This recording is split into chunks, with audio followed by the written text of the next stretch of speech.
By the time we realized the humans weren't bluffing, they'd already mailed us our own war plans, annotated. High Admiral Krelvoth of the 9th Imperial Dominion stared at the holographic projection of Earth, sneering through his 6 mandibles. A backwater planet. Primitive. Undisciplined. No central empire. No telepathic lattice. No visible space defenses. A joke. We strike at dawn cycle, Krell declared from the bridge of the Supremacy's jaw, his 12-story warcruiser carved from the bones of conquered planets. Earth will be an example to the outer colonies. Fast, clean, total. This species must learn. His officers bowed, all 12 eyes blinking in synchronicity.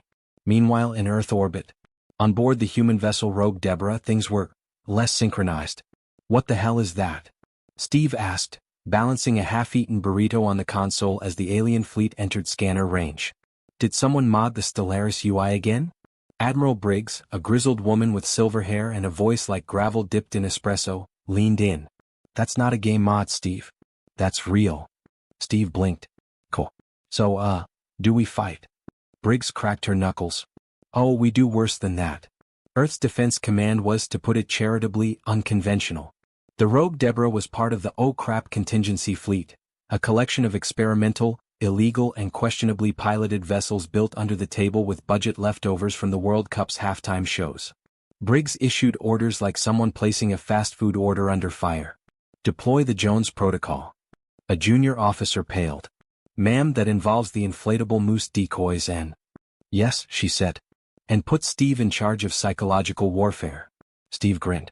Time to upload the memes. Back aboard the Supremacy's jaw, Krelvatha's confidence was total. Begin transmission. I will address these humans directly. The bridge lights dimmed. The translator initiated. The Emperor's voice, booming, polished, and utterly humorless, filled Earth's frequencies. To the feral inhabitants of Earth, lay down your weapons and surrender your planet. Resistance is. Sorry, we weren't listening, came a reply in the form of a grainy video clip. Steve in aviators and a bathrobe sipping coffee in front of a green screen showing the alien fleet exploding on loop. Behind him, scrolling text read, today's forecast, galactic invaders with a 100% chance of nope. Oh, and FY, Steve added deadpan. We reverse-engineered your cloaking tech last week. It's in your ship's coffee machines now. Sleep tight. The transmission cut. Silence. Admiral Krelvatha's neck frills flared in confusion. What is this? He growled. His communications officer sputtered. They're signal protocols, they're non-standard. I can't filter them out. They're embedding counter-commands in animated images. What kind of images? Mostly cats, sir. Earth had officially entered the chat. That night, across the globe, human command centers activated what they called Operation. That's cute. Instead of scrambling battleships, Earth responded with exactly one file, a 7.5 terabyte payload titled, Open Me If You Like Losing. When the Empire opened it, every war terminal in the fleet began autoplaying a high-speed remix of Never Gonna Give You Up layered with strategic misdirects, false coordinates, and aggressively incorrect star maps, all perfectly synced to Rick Astley's Eternal Bop. By morning, 2 Empire ships had collided, 1 declared war on a nearby asteroid, and 3 attempted to invade a moon that didn't exist. Briggs leaned back in her chair as the chaos unfolded. We warned him. Steve nodded, flipping a lever labeled, Deploy Mildly Aggressive Confetti Bombs. So what now? Asked a young ensign. Briggs smiled. Now we show them the most dangerous species in the galaxy doesn't fight fair. She tapped the final command key. Operation Florida Man was live. Sir, one of their ships appears to be throwing lawn chairs. Admiral Krelvatha's translator buzzed. Explain. The communications officer rechecked his console, visibly sweating through his scales. The human vessel Rogue Deborah has opened its cargo bay. Objects, rudimentary, appear to be chemically unstable. One just exploded into glitter. Why glitter? I don't know, sir. I don't think they know either. In orbit, the Rogue Deborah corkscrewed like a drunk dragonfly, weaving between precision laser blasts with the grace of a garage-built death trap held together by duct tape and caffeine-fueled spite. Inside, Steve was singing. Loudly. Musical note to boldly yeet where no man has yeeted before. Musical note. Focus. Admiral Briggs snapped. Target their command ships with the barking protocol. A tech officer hesitated. We haven't tested that. Good. That means it'll surprise them. Moments later, the Empire's fleet sensors were flooded with a deafening, disorienting cacophony, 1,000 simultaneous loops of small dogs barking at delivery drivers, mixed with snippets of an ancient human battle chant called dubstep. Enemy gunships spiraled as confused pilots screamed across the comms. What is this noise? Are they attacking us with their pets? My weapons won't lock. My ears, my ears. Admiral Krelvatha's eyes twitched. Tactical. Fire back. No effect, sir.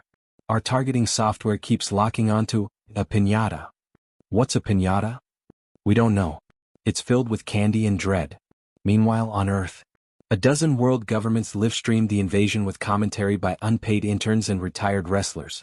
And there goes the 9th Dominion's capital cruiser, absolutely taken out by what appears to be a spacefaring porta-potty full of fireworks. Back aboard the Rogue Deborah, Steve launched a second wave of psychological warfare. Upload the clown files, he said with a twinkle in his eye. Briggs frowned. You sure? That violates 3 interstellar treaties. Exactly. 10 seconds later, every Empire screen flashed with an unskippable video. A clown riding a unicycle, on fire, juggling diplomatic immunity waivers. Then the clown spoke in perfect Imperial dialect. Your superiority complex has been flagged for extinction. Press F to continue. Empire vessels stalled. Some powered down voluntarily. One frigate turned and ran. Krelvath clenched all 4 fists. This is not war. This is mockery. A junior tactician stepped forward. Sir, permission to engage Plan Zarn? Denied. I am not losing to a species that canonized a man named Florida Man into their war protocols. But Earth wasn't done. A second fleet of human ships emerged, old, weird, and terrifying in their unpredictability. One looked like a barn stapled to an engine. Another resembled a Rubik's Cube that had given up halfway. Their call signs were worse. HMS, you sure about that? USS sponsored by Doritos. I can't believe it's not a weapon. Each carried a payload not of nukes but memes. Highly compressed culture bombs, references, sarcasm, tactical irony, misinformation, and copyrighted music timed perfectly with fleet movements. One bomb burst open and released a fog of motivational posters looping quotes like, "Shoot for the stars. If you miss, you're still an orbital hazard." Empire navigators tried to flee. Too late. Then came the final insult. Earth's global defense AI, Karen, activated. Karen's voice echoed across space like a disappointed PDA president with a vengeance. Excuse me. You parked in a restricted orbital lane. Do you have a permit? No. Then you're getting vaporized. Lasers fired, not at enemy ships, but at their sense of superiority. Ceremonial vessels melted. Over-decorated flagships spiraled in shame. The Supremacy's jaw took a direct hit to its ego generator. Sir, cried the chief engineer. Their weapons, they insulted our design choices. Redirect all power to Dignity shields. Dignity shields offline, sir. Krelvath looked into the void and the void laughed back, in English. Back aboard the Rogue Deborah, Steve high-fived Briggs with a chicken nugget. Status. Briggs smirked. 3 cruisers retreated. 2 joined a human-led peace rave on Europa. And 1 surrendered to a YouTube channel. Steve nodded. Tactical victory. Release the pigeons. We don't have pigeons in space. We do now. As small, genetically engineered space pigeons swarmed a confused Empire frigate, Krelvath made a call to the Imperial Council. They've weaponized nonsense.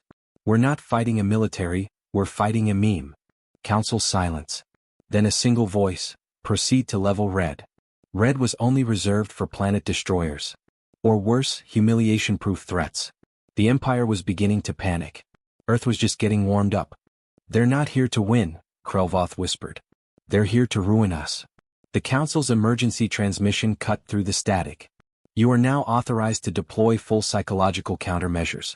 Initiate shadow protocols. Disable their humor. Block their culture feeds. Too late, Krelvath muttered. It's already in the walls. Because at that moment, every screen on every Empire vessel flickered, then changed. A single image appeared. A duck. Wearing sunglasses. On a tank. Captioned. You brought lasers. We brought attitude. Then the feed shifted. Not to static. To humans dancing. All of them. From every continent. Every shape, size, and age. Dancing in perfect, chaotic sync. The human resonator is online, Earth's AI Karen announced. "What is a resonator?"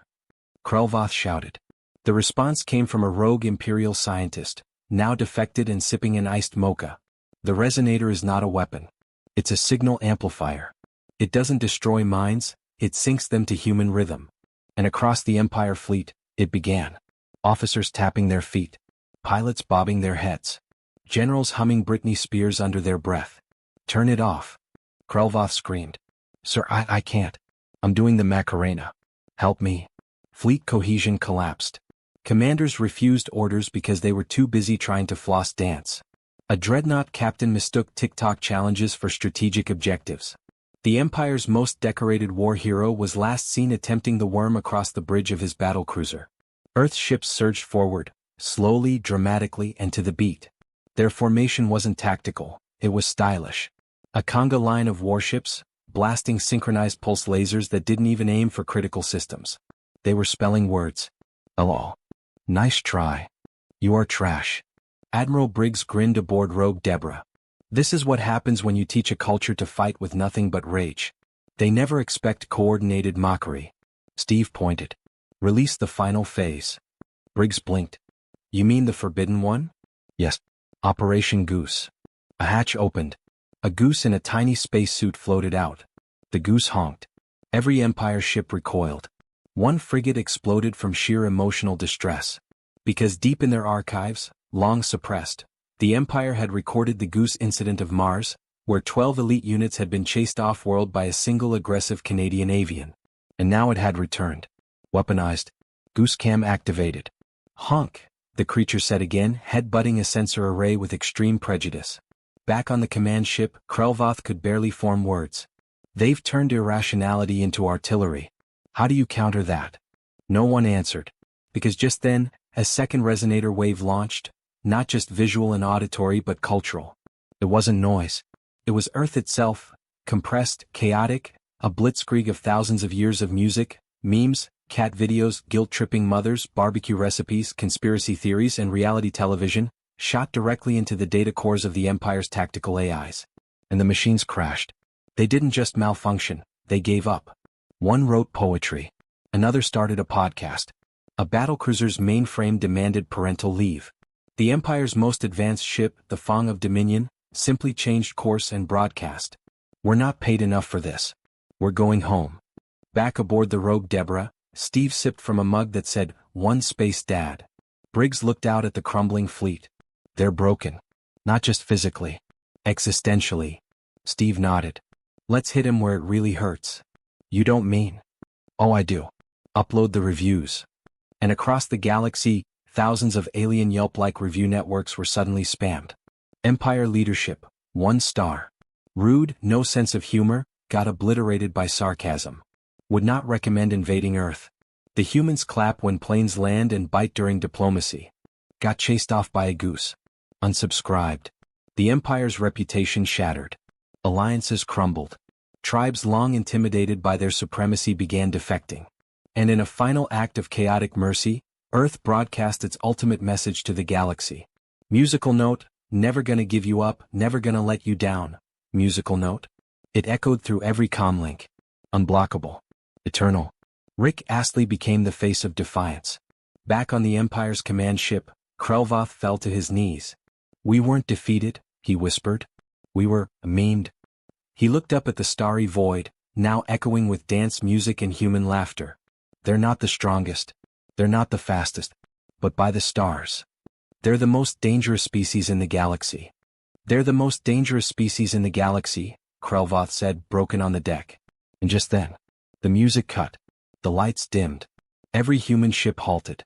Dead silence. No weapons. No broadcasts. No movement. Only one signal came through, a single encrypted message. From Earth. To the Empire. Tagged, Operation Final Laugh. Admiral Briggs leaned forward. "You sure about this, Steve?" Steve nodded, expression solemn under his neon-pink tactical visor. "Time to finish the bit." The signal decrypted. It wasn't a weapon. It wasn't a threat. It was a spreadsheet. Confused, the Empire opened it. The document was titled, "How You Lost, a PowerPoint Presentation." Slide 1. Step 1. Underestimate humans? Slide 2. Step 2. Mock our inferior technology while we were duct taping nukes to skateboards. Slide 3. Step 3. Get hit with the goose. Slide 4. Step 4. Lose control of your entire cultural identity to one guy named Steve. Slide 5. Step 5. This slide is just a mirror. Look at yourself. Krelvoth screamed, but his voice cracked. Shut it off.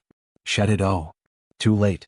Slide 6 autoplayed a 3-minute montage of Earth's finest moments. A grandma lifting a car to save a kitten. A toddler yelling freedom while covered in spaghetti. A guy in a bathrobe dropkicking a drone. A soldier politely asking an alien to surrender while making pancakes. All to the sound of Eye of the Tiger. And with the last beat, Earth's warships powered on, in reverse. They weren't advancing. They were leaving. Because the humans had already won. But they didn't gloat. They didn't demand surrender. They simply dropped one final payload. A capsule. It landed gently on the Empire's central planet, in front of the still smoking ruins of their command hall. Krelvoth, dazed, limped forward. He opened it. Inside, nestled in velvet, a rubber chicken. Wearing a medal. Around its neck hung a plaque. To commemorate your participation in this galactic L. Better luck next time, nerds. That was it. The Empire's last warships, humiliated beyond repair, limped home. Treaties collapsed. Vassals fled. Economies flatlined. Historians would call it the Humerocost. One galactic civilization undone by absurdity. And Earth? They didn't even celebrate with a parade. They streamed a cooking show where someone deep-fried an old alien blaster and called it plasma tempera. Back aboard the rogue Deborah, Admiral Briggs turned to Steve. So what's next? Steve looked up from a Game Boy. Dunno. Heard someone insulted Earth bagels in the Targoon sector. Might check it out. Alone? Steve raised an eyebrow. I've got Karen. And a duck. Across the stars, the message spread. Not in code. Not in fire. But in whispered fear. Don't mess with Earth. Don't provoke the humans. They don't even care about winning. They just want the story to be funny. And somewhere in a distant quadrant of the void, a radio crackled one last time. Steve's voice came through. Cool. Come. Deadly. Next time bring jokes. And clapperboard final line mic dropped. Earth's legend complete.